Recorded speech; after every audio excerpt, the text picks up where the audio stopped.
સુરતમાં પાણી જ પાણી છતાં પણ લોકો પાણી માટે તરસ્યા છે। વિગતો મળી રહી છે સુરત ખાતેથી પાણી જ પાણીના દ્રશ્યો છે, છતાં લોકો પાણી માટે તરસી રહ્યા છે, કેમ કે પૂરની સ્થિતિમાં પીવાના પાણીથી લોકો વંચિત છે।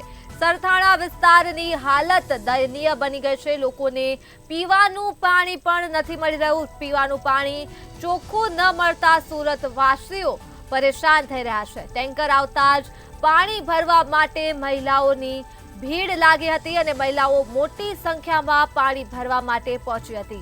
સરથાણા વિસ્તારની હાલત હાલ ખૂબ જ દયનીય છે, કેમ કે સુરતમાં પાણી જ પાણીના દ્રશ્યો છે, પરંતુ પીવાના પાણી માટે સુરતવાસીઓ વલખા મારી રહ્યા છે, કેમ કે પીવાનું પાણી સુરતવાસીઓ પાસે નથી, ત્યારે ટેન્કર દ્વારા સુરતવાસીઓ પીવાનું પાણી મેળવી રહ્યા છે।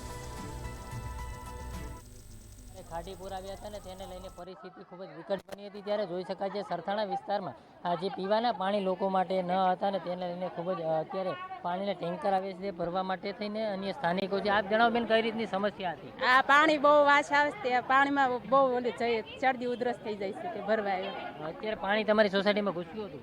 હા। કેટલા દિવસથી પાણી નહોતું મળ્યું પીવા માટે ખાસ? એટલે એમ તો ભરી લેતા, પણ આમ વાસ આવતી તોય પીતા એમ।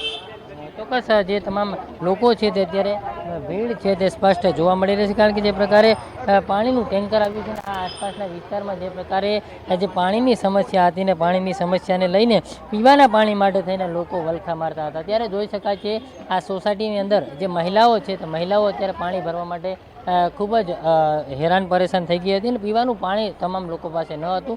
અનેક જે પ્રકારે સોસાયટીની અંદર રોગો છે જે ક્યાંક ને ક્યાંક રોગો ફેલાતા હોવાની પણ આક્ષેપો સાથે જે પ્રકારે તમામ લોકો અત્યારે અહીંયા ઉપસ્થિત થયા છે, તમામ લોકો છે તે ખૂબ જ હાલાકી ભોગવી રહ્યા હતા। પરંતુ જે પ્રકારે અત્યારે આ લાઈન જોઈને સ્પષ્ટ કહી શકાય છે કે ખૂબ જ વિકટ પરિસ્થિતિ હતી અને વિકટ પરિસ્થિતિમાં અત્યારે ખાડીના પાણી ઓસર્યા છે, પરંતુ જે પ્રકારે અત્યારે પાણી ભરવા માટેની લાઈન છે, આ પીવાનું પાણી ભરવા માટે લાઈન છે, પરંતુ ખાસ કરીને જે પ્રકારે તમામ લોકો અહીંયા ઉપસ્થિત છે અને મહિલાઓ છે, આ મહિલાઓ અત્યારે જે પ્રકારે પાણી છે તે પાણી ભરી રહી છે ને તેને જ લઈને સ્પષ્ટપણે કહી શકાય કે આ તમામ જે ભીડ છે તે ભીડ ખૂબ જ જે પ્રકારે વિકટ પરિસ્થિતિનો સામનો છે તે મહિલાઓ છે તે કરી રહી હતી ને લોકો માટે પીવાનું પાણી ન હતું, ત્યારે આ પ્રકારની સમસ્યા છે તે સર્જાઈ હતી। ત્યારે તમામ જે મહિલાઓ છે અત્યારે પાણી ભરવા માટે તેને લાઈન લગાવી ચૂક્યા છે અને તેને જ લઈને આખી આ ગંભીરતા છે તે જોઈ શકાય છે અને તમામ મહિલાઓ છે કે હાલ જે પાણી ભરવા માટે થઈને